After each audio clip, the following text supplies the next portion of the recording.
नमस्कार मित्रांनो, Balasaheb Pawar LIC of इंडियामधनं बोलत आहे. मित्रांनो, बरेच व्यक्ती सगळी माहिती घेतात, पूर्ण पटते पण, परंतु वेळ का लावतात. जसं आपल्याला भूक लागल्यानंतर आपण जर प्रवास करत असेल किंवा कुठं असेल तर आपण चालता आपण हातावर भाकरी घेऊन खातो, कोणी अन्न खातो, चालतीवर वडापाव खातो, नाश्ता करतो. मित्रांनो, अन्नाशिवाय आपल्याला ऊर्जा मिळत नाही आणि जिवंत राहू शकत नाही. अन्न पाणी, गाडीत पेट्रोल टाकल्याशिवाय गाडी चालत नाही. तसंच आहे मित्रांनो, इन्शुरन्स म्हणजे हे आपल्याला जगण्यासाठी गरजेचं आहे आणि ते घेण्यासाठी आपण उशीर करू नये. आपण खर्च करायला लगेच तयार होतो. पैसे आपल्याला काही वस्तू घ्यायची असेल तर आपण कर्ज काढून घेतो. TV, फ्रीज, 2 व्हीलर, 4 व्हीलर, बऱ्याच गोष्टी, किंवा आपलं डाऊन पेमेंट करतो. आपल्याकडं पैसे असेल तर, किंवा नसेल तर दुसऱ्याकडनं घेऊन डाऊन पेमेंट करून आपण घेतो. परंतु मित्रांनो, आपण बचत करायला आपण टाळाटाळ करतो आणि इथूनच सुरुवात होते आपल्या आयुष्याची. जी कर्जबाजारीपणा, दुःख आणि त्रास होतो, इथून सुरुवात होतो. हे आपण बघत नाही, ह्याला गोष्टीला आपण महत्त्व देत नाही.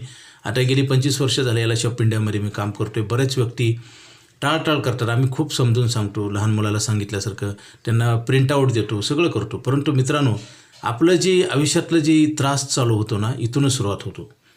कारण आपण केल्याशी कुठली गोष्ट मिळत नाही. परंतु इथं गॅरंटी पुढची आहे, फ्युचर गॅरंटी. जसं तुम्ही 500 रुपये भरले तर 5,000 रुपये आपण लिहून देतो. 500 रुपये भरले तर आपण 5 लाख रुपये लिहून देतो. म्हणजे जसं टर्म असेल तसं त्या पॉलिसीचे बेनिफिट असतात. 1000 रुपये भरले तर आपण 10 लाख रुपये लिहून देतो. मित्रांनो, त्यासाठी लवकर पॉलिसी घ्या, उशीर करू नका. कारण आपल्याला पॉलिसी परत मिळेल का नाही सांगता येत नाही. कारण आपली हेल्थ जी असते, निरोगी प्रकृती, त्याच्यावरच आपल्याला पॉलिसी मिळते. एखाद्या माणसाची प्रकृती चांगली नसेल, डिसेबिलिटी, डेथ, डिसीज हे सांगून येत नाहीत आपल्या आयुष्यामध्ये.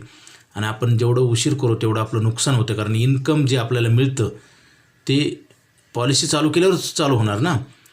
जसं एखादी नोकरी उशिरा लागली तर काय होतं, आपलं नुकसान होतं. कारण रिटायरमेंट एज ठरलेलं आहे. तसं पॉलिसीचं पण एज ठरलेलं आहे. त्याच्यानंतर पॉलिसी काढता येत नाही. म्हणजे आपलं पॉलिसी घेण्याचं वय कमी होत चाललेलं आहे आणि आपल्याला मिळेल का नाही सांगता येत नाही. जसं विमानामध्ये पॅराशूट असेल तर आपल्याला जिवंत राहता येत, तसंच आहे. ही पॅराशूटसारखं असतं. LICची पॉलिसी जर घेतली नाही तर परत कधी मिळत नाही. आपल्याला गरज असेल तेव्हाच कधीही पॉलिसी मिळत नाही. त्यासाठी आपण अर्जंट कॉल करून पॉलिसी घ्या. आता तर आयुष्यभर पैसे देणारा प्लॅन आहे. उशीर करू नका. कारण शेतकऱ्यांना पेरणी करायला उशीर केलं तर काय होईल, फायदा कधीच होत नाही, नुकसान होतं. तसंच आहे, एखाद्या मुलाला शाळेत आपण जर ॲडमिशन घ्यायला उशीर केलं तर काय होईल, एखाद्या रुग्णाने ट्रीटमेंट उशिरा घेतली तर काय होईल, आपल्या घराला कुलूप लावायला जर आपण उशीर केला, उघडच ठेवलं तर काय होईल. मित्रांनो, ह्या साध्या साध्या गोष्टी आहेत. आपण मोबाईल घेतल्यावर स्क्रीन गार्ड लगेच लावतो, उशीर करत नाही, पैसे नाही म्हणत नाही तिथं. परंतु LICची पॉलिसी घेताना आपण अनेक कारणं सांगून आपण बहाणे सांगत असतो आणि आपण आपल्याला फसवत असतो. मित्रांनो, LICची पॉलिसी लवकर घ्या, उशीर करू नका. कारण आज जर नाही घेतली तर उद्या मिळेल का नाही सांगता येत नाही आणि आपल्याला गरज पडल्यास तर कधीच मिळत नाही. LICची पॉलिसी, मेडिक्लेम पॉलिसी म्हणजे हे तुमच्या जीवनामध्ये आर्थिक जे नुकसान होणार आहे ते भरून काढण्यासाठी केलेले करार आहेत. आणि LICची तर पॉलिसी गॅरंटेड इन्कम कॉन्ट्रॅक्ट आहे. जसं कामाचं कॉन्ट्रॅक्ट असतं ना, परमनंट नोकरी किंवा चांगला एखादा बिझनेस करताना ऑर्डर असते आपल्याला व्यवसायाची, ते ऑर्डर कधी कॅन्सल होईल सांगता येत नाही. परंतु हे आयुष्यभर पैसे देणारा करार आहे, त्याच्यात लिहून दिलेलं आहे. आणि असे प्लॅन पूर्वी नव्हते, आता आहेत, त्याचा फायदा घ्या. आपल्याला सगळं माहिती असून जर आपण टाळत असेल तर आपणच आपल्यावर एक रचलेलं षडयंत्र आहे, किंवा आपणच आपल्याला खड्ड्यात टाकल्यासारखं होतं.